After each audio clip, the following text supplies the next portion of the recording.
Universel Vision. Universel Vision. waaw asalaamaaleykum maa ngi tudd Babacar Gueye bon damay wax rek que ni quand l'essentiel est en danger s'opposer est un devoir loolu moo sabab suñu teewaayu tey fii ci chambre de métier bi l'essentiel mooy suñu avenir secteur de l'artisanat bi nga xamante ne bi ne dañu ko bëgg a sacrifier te duñu ko nangu. parce que mënuñu comprendre ñu war a valider SNDA bi président joxe ci instruction 7 avril conseil des ministres ne nañ ko valider au plus tard le 15 mai ñu toog ba pleine campagne ñu wax ne am nañu élection bu ñu war a jaar pour le 27 mars. ñu bëgg ñu xam ne am na élection yoo xamante ne bi ne ñun pare wuñu pour dem ci. parce que fraude électorale weesuwul ngay defar ay carte yu nga xamante ne bi ne fichier bi ñu teg gouvernance lépp ay fraude la. amul benn artisan bu nga xamante ne bi ne am gis nga sa bopp ci liste électorale yi. te tey jii chambre de métier moo nekk kër gu nga xamante ne bi ne tey jii nii mënuñu comprendre élection des chambres de métier bu nga xamante ne bi ne fichier électoral kenn du def révision bi. mënuñu comprendre ñoom ñi nga xamante ne bi ne ñoom ñooy defar carte professionnelle yi ñoom ñooy candidats yi mënuñu nekk juge et partant. parce que tey jii fraude bi nga xamante ne bi ne am na ci kër gii di chambre de métier bi. informé nañu gouverneur informé nañu le ministre te ñoom ñoo nekk responsable parce que dañuy wax ne saa bu état amee élection dañuy wax président de la république nañu utal ministre de l'intérieur bu maandu. loolu la askan bi di wax. mais ñun ki nga xamante ne bi ne mooy organisation élection moom candidat la bépp man ko képp ku nga xamante ne bi ne war nga gis sa bopp ci élection yi boo nee candidat nga sa carte du génn. ñun suñu biir ba suñu bopp ci liste yi ce qui n'est pas normal. gouverneur dafa ne képp ku nga xam ne am nga carte bu nga xamante ne bi ne mu ngi nekk en date de validité di nga gis sa bopp ci liste yi liste bi nga xam ne moom la chambre de métier yóbbu gouvernance ay fraude la carte yi ñu defaral seen bopp moom la ñu jël jox ko gouverneur te loolu du ñu ci dem élection parce que am nañ ci ay preuve jël nañu carte yi photocopier nañ ko def ci demande yóbbu ko gouverneur jox ko ministre bi kon dañu bëgg ñu xam ne suñu secteur bi ñun duñ ko sacrifier. am na ñoo xam ne bu fekkee ne def ngeen seen wàll la ci des mooy xajal leen ndaw ñi ñu ñëw. parce que foofu la mbir mi toll. changement secteur bi dañu bëgg kuy jëriñ secteur bi mais bëgguñu kuy jëriñoo secteur bi te kuy jëriñoo secteur bi moo fi nekk. ñu ngi remercier le président de la république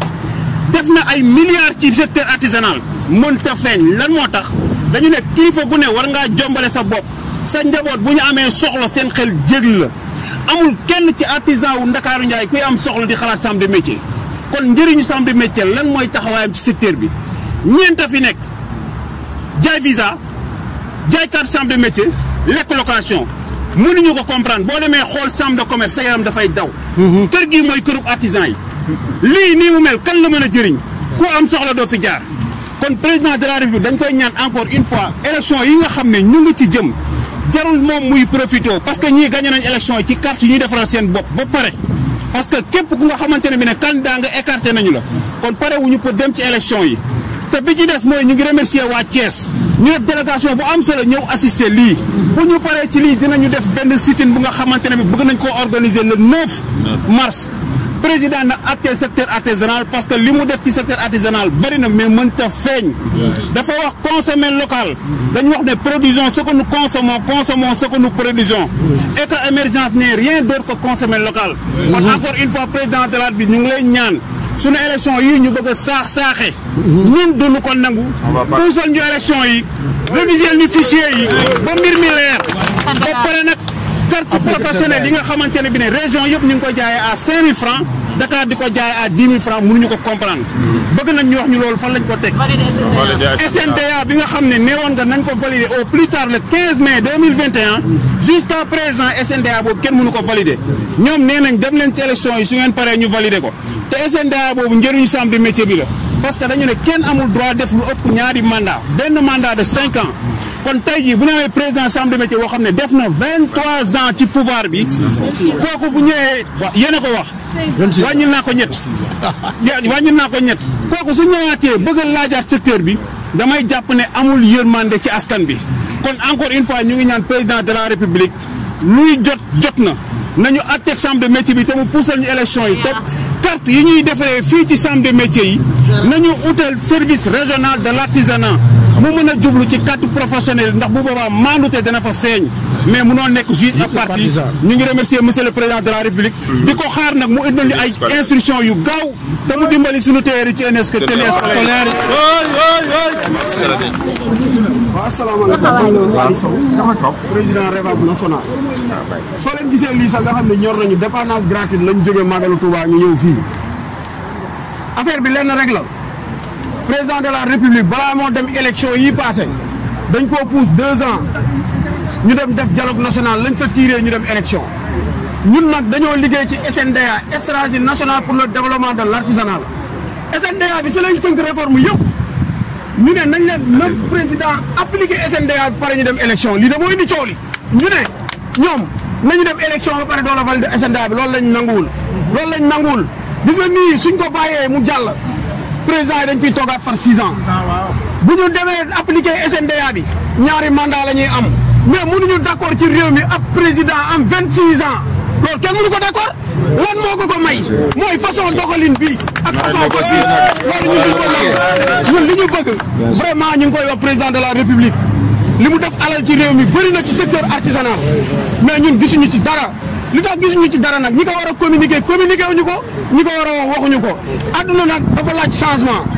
mag la suñu papa la liggéey na ba doyal dafa war a dem bàyyi xale yi ñu ñëw chambre bi kenn moomu ko yéen a ngi gis ñu recruter ay nervi teg leen fi est-ce que ñoom moom chambre bi fii ñun ñoo ko moom bu ñu ñëwee dañoo war a dugg bu ñu neexoon tey dinañ jàppante ak ñoom jàppante am fi mais dañoo am compréhension taxaw si biti pour wax li ñuy wax ñun li ñuy wax président de la république lañ koy wax nañu dimbali ngir yàlla moom moo waxoon ni day valider SNDA bi depuis le 15 valider wu ko na ko valider ba pare fraude ñu xool carte yi ñun yóbbul nañ nag gouverneur lu leer carte yi ay fraude la man sama carte bi ma jëkkoon am bu baax la bi ma yor léegi fraude la loolu nan ngeen ko mën a jàngatee preuve yëpp am nañ ko joxe nañ ko du ñu bàyyi suñuy loxo yaa ngi dégg képp koo xam ni nag yaa ngi jàpp ci combat pour chambre de métier yi bañ a dem na la leer na ñun ñu ngi sa kaw du ñu ragal du ñu arrière format ba fu mu yem neex. chers compatriotes secteur de l'artisanat ñu ngi am mbégte ak kontaan loolu vraiment di daje ak yéen fii ci sunu point de presse bi ñu doon def vraiment pour dénoncer injustice bi nga xamante ni gis nañ ko fii ci chambre de métier li ko waral nag mooy dañu préparer pour dem ay élections yoo nga xamante ni secteur de l'artisanat à l'heure actuelle fi ñu toll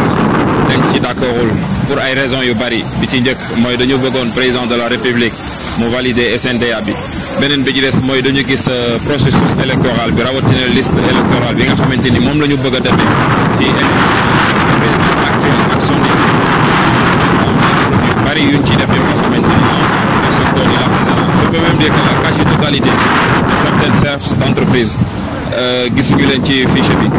donc problème yooyu yëpp posé na ba tax vraiment ñu jëloon initiative def point de presse bi pour dénoncer injustice boobu nga xamante ni mu ngi ci secteur de l'artisanat ñu bëggoon profiter nag ci occasion bi rek pour wax chef de l'État le président Macky Sall pour que mu jël ay responsabilités parce que secteur de l'artisanat tey dafay jouer rôle bu am important su dul woon manque de volonté politique tey secteur de l'artisanat dañ ko waroon boole ci processus économique du pays tey su fekkente ni am na ay secteurs yu ñu war a redynamiser fii ci Sénégal secteur de l'artisanat mais dañu gis ni vraiment les autorités politiques dafa am benn silence boo xamante ni dañ ko def c'est vrai l'État a beaucoup fait pour le secteur de l'artisanat mais impacté wu donc loolu moo taxoon loolu moo nekkoon raison bi taxoon ñu taxaw fii tey vraiment pour dénoncer cette injustice. asalaamaaleykum mbokki artisans yi man maa ngi tudd El Hadj Bada Ndiéguène je suis le président du cadre unitaire des artisans de la région de Thiès ma ànd ak soxna Maymouna Samb bi nga xam ne moom moo yor association bi nga xam ne mooy suqali les artisans de la région de Thiès ànd ak Dame Gueye mi nga xam ne moom mooy nekk ci ginnaawam di boutiquier nekk ci comité de village artisanal bu Thiès ànd ak Anna Ndiaye mi nga xam ne kon en face la bokk ñun ñoo ñëw jëmmal sil waa Thiès représenté artisans yi à Thiès pour soutenir ñi nga xam ne ñun suñuy mbokki artisans lañu te feebar bi doon benn feebar dans toutes les régions ñëpp benn difficulté bi lañ am les élections de la chambre des métiers yi nga xam ne jàpp nañ ko ci date yi nga xam ne baaxul pour artisans yi beneen bi ci des noppi gi nga xam ne autorité administrative yi ñu ngi ko ci noppi ne cell mu mel ni dara xewul fekk ne artisans yi ñu ngi souffrir parce que li fi nekk ñun ñëpp xam nañ ko les artisans dañoo nekk dans la précarité amuñu retraite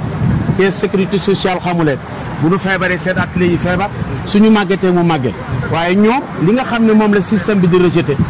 ñun ñoo leen di defaraat jàngalaat leen métier dugalaat leen joxal leen ay jikko dugalaat leen ci biir société bi ñu yor seen i njaboot yor seen i nit ndey yor seen i baay doon ay responsable kon ñun ñu ngi liggéey bu am solo atténuer li nga xam ne mooy li nga xam ne ñooy dàq ñoom la ñuy dàq ci école bi à l'âge très jeune kon ñun am nañu mérite xam nañ ne am nañu mérite waaye ñi ñu koy defal réew mi lañ koy defal waaye ñooñu réew mi est-ce que xam nañu exactement li nga xam ne moom la artisan yi di def pour ci situation boobu ah ñun ñu di ñu seetaan rek créer ay chambre consulaire yoo xam ne du ñu répondre ñu xam nga li nga xam ne moom la artisan yi di xaar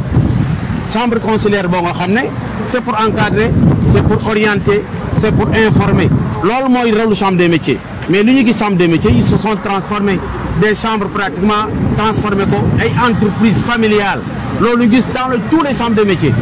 ba pare nekk ci chambre des métiers yi nekk fa ay 17 ans ñun Thiès le gars a fait 17 ans il a fait 17 ans dañu bokk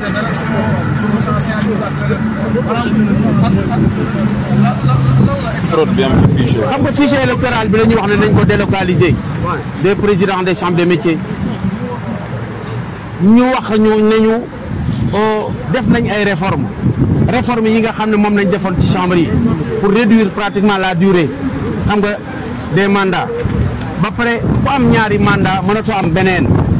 bi ci des mu délocaliser le fichier électoral les présidents des chambres de métiers ne peut pas être juge et partie mënoo di defar carte yi ba pare bokk ci ñegonte bi ku la neexal nga defar ko carte ku la naqari nga defal ko carte ba pare yow yaay jaay carte yi ñun carte yi dañ koy jënd kenn mayuñu ko dañ koy jënd ñëw di ko jënd ci moom muy jaay boppam lu ko neex lay jaayee boppam président chambre des métiers yëpp yow Sénégal lay wax du benn président c'est tous les présidents des chambres des métiers sur le plan national muy jaay boppam kenn ku nekk da nga koy personnaliser kenn ngay wax mais ñoom ñoo ci bokk kenn ku nekk yaay jaay sa carte yow yaay jaay yow ni ngay jëndee kenn xamu ko xaalis bi ñuy dugal sax kenn mënta def situation financière bu ñu defee élection ba pare parce que ñun du tey la ñëw ci élection chambre des métiers mësuñoo def la situation financière bi nga xam ne bu ñu defee élection ba pare carte yu bees yi ñu jaay ak xaalis bi dugg ci renouvellement yi fan lañ ko def dafa mel ni kon dañuy jël xaalis bi jox ko ñi nga xam ne ñooy président yi ñu jël xaalis boobu moom la ñuy campagne moom la ñuy xeexewaat ñu ne ñu nañ ko dem waaw loolu kenn mës na koo gis loolu lañ ñu def de depuis boobu ba léegi loolu la fi le 27 mars la ñu wax ne ci lañ ko tenir dañ ne dañu dem ci directeur de l'artisanat celui qui nous a dit dañu respecter calendrier républicain le 25 janvier la ñu waroon def élection yi lu tax def ñu ko le 25 janvier ñu yóbbu ko le 27 mars lu tax ñu naan ñu respecté leen ko lan la ñuy respecté ñoom lu ñu bëgg a def ñu ngi koy def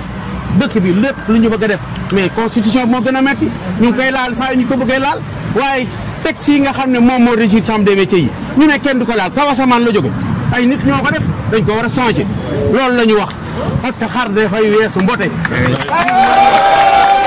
Nous, on est plus de 60 000 artisans à Thiès. 60 000 artisans à Thiès. 2466 ñoo bind à la chambre des métiers. mu doon daanaka 1% ñu ne nañ dem élection à la chambre des métiers loolu dafa doy waar. loolu moo am nag dans toutes les régions loolu moo fa am ñu ne nañ ko réformer pour jàppale artisans yi mais les chambres consulaires doivent être des chambres techniques c'est pas des chambres pratiquement administratives loolu lañ def léegi nag ñun ñu ne kon xeex bi mais le président de la république dafa def ay réformes def ay efforts ne dañuy réformer pratiquement les chambres consulaires waaw jox leen ay instructions pour ñu exécuter ko le président ñu yóbbu ñu presque daanaka 3 jours ñu dem Somone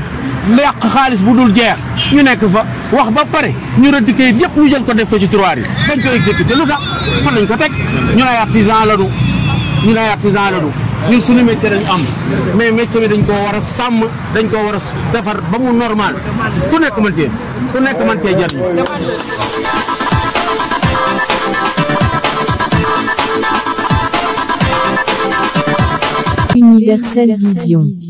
V Universel Vision.